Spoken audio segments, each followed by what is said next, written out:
Hi guys, Coffin Dodger here.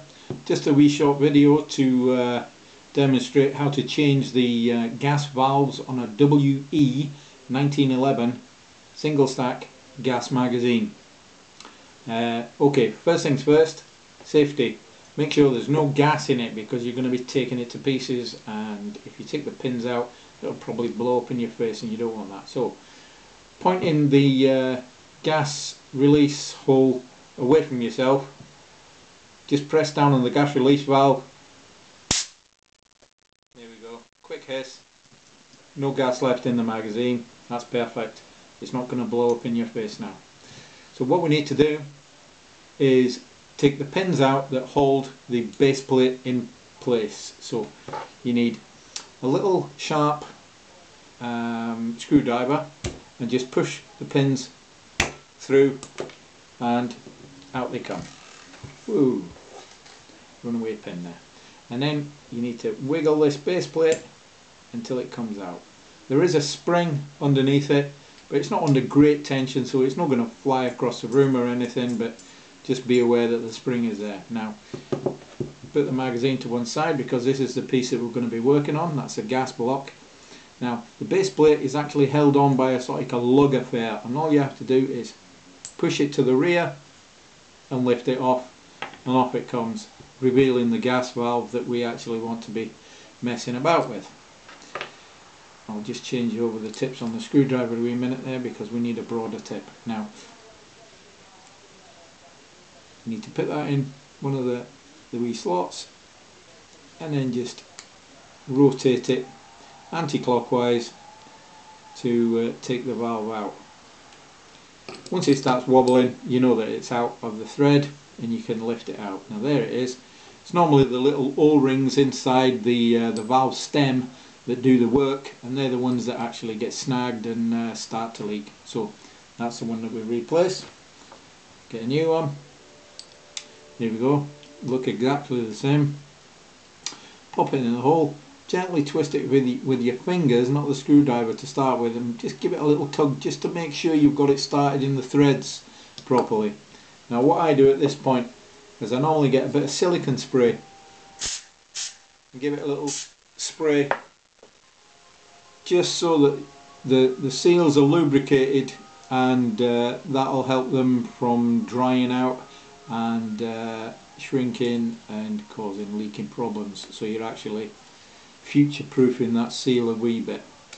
And then just, well, with a steadier hand than I've got, you just screw the little valve back in.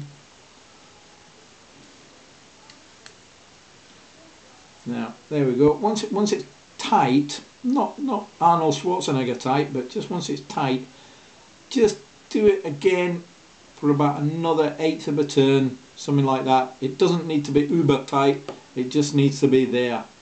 Okay, now put your base plate back on, put it to the rear of the block in the wee lugs, slide it forward, give it a wee shake, it's in position. Now then, what I would do at this point is give this seal a little bit of a squirt just to add a bit of lubrication onto that one as well, and try and future proof that one from leaking. And then you push the base plate back in until the holes line up. Get your pins, pop them in, give them a little tap until they're flush so they don't catch on the inside of your pistol grip. And now what we're after doing is changing the gas release valve. That's the big brass one with the little silver knob, the one that the knocker strikes to release gas to fire your BBs at your best mates. So what I've actually done, because it looks a bit like a screwdriver, a lot of people go at it with a screwdriver and ruin the valve, ruin the mag, ruin everything. But you need something like this with two prongs in it and a hole up the middle. I made this from a piece of brass barrel that I had kicking about, a couple of hacksaw cuts down the way and a couple across the way to leave these two tangs sticking out.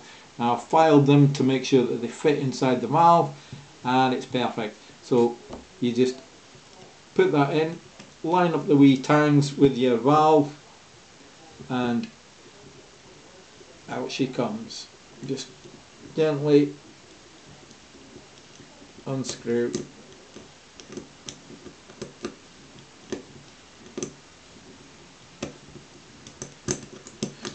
Now once it's out, give it a wee knock.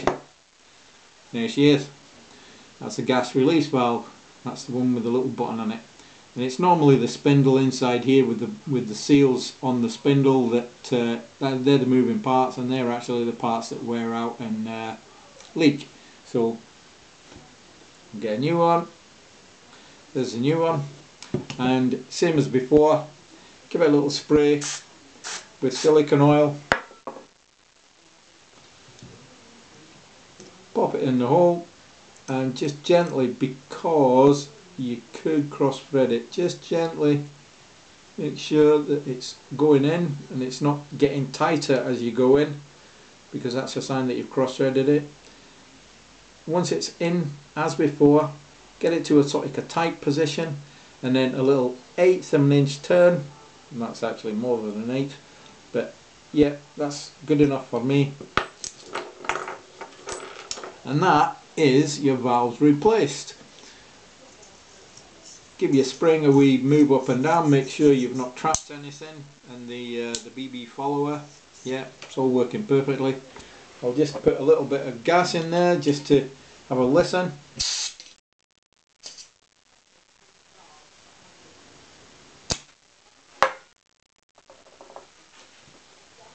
Yep, all's quiet on the western front, so we've been successful at replacing the valves. There you go guys, hope this video has been a bit of a help to you if you've been wondering how to do it, or clicking up the courage to do it yourself. That's how you do it. Remember guys, safety first, make sure the gas is out of it, and well, happy teching. Don't be afraid, every day's a school day. Cough and Dodger out. Cheers guys.